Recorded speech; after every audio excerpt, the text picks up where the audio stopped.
the UK government has formally rejected a call from Scotland's First Minister for a second independence referendum. Prime Minister Boris Johnson said a referendum would continue the political stagnation Scotland has seen for the past decade.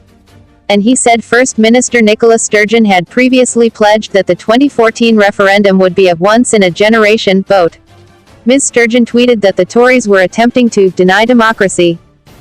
She said Mr. Johnson's formal refusal of her request for a referendum to be held later this year was predictable but also unsustainable and self-defeating, and insisted that Scotland will have the right to choose.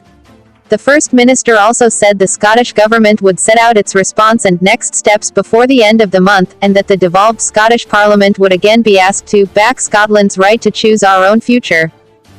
Scottish voters backed remaining in the UK by 55% to 45% in the referendum in 2014.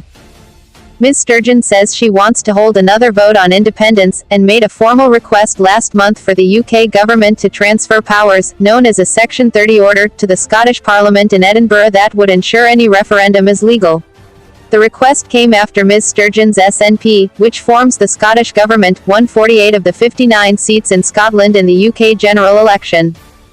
In his written response to Ms. Sturgeon, the Prime Minister said he had carefully considered and noted her arguments. But he said, "You and your predecessor, Alex Salmond, made a personal promise that the 2014 independence referendum was a once-in-a-generation vote.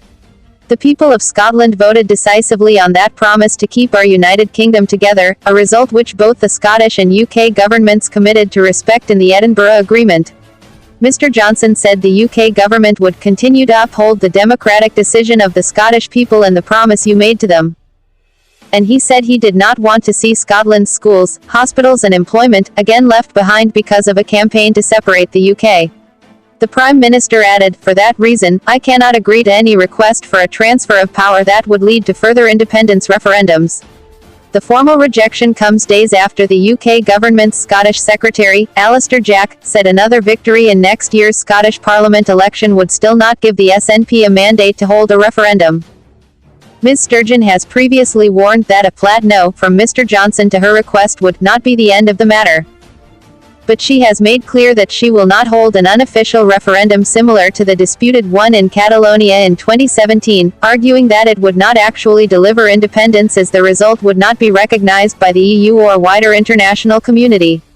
The First Minister said, "The Tories are terrified of Scotland having the right to choose our own future. They know that given the choice, the overwhelming likelihood is that people will choose the positive option of independence.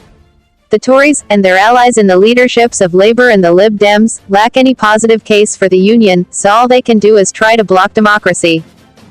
It shows utter contempt for the votes, views and interests of the people of Scotland, and it is a strategy that is doomed to failure." The prospect of an independence referendum on Nicola Sturgeon's preferred timetable, the second half of 2020, now looks very remote. The First Minister is confident that Mr. Johnson's refusal will help make the case for independence in the longer term, but for now her options are limited. In the first instance, she is planning another vote at Holyrood to underline the backing of MSPs for a new referendum. With the SNP and Greens holding a majority between them, this is sure to pass, but this has happened before, to little avail. She has not ruled out going to court, but this would hardly accelerate matters. Constitutional lawyers have warned that there are no legal shortcuts around the political battlefield. So the next clear opportunity to break the deadlock may be the 2021 Holyrood elections. Ms. Sturgeon clearly has one eye on that poll already, talking about the Tories being on a road back to political oblivion. Between now and then, another year of constitutional stalemate beckons.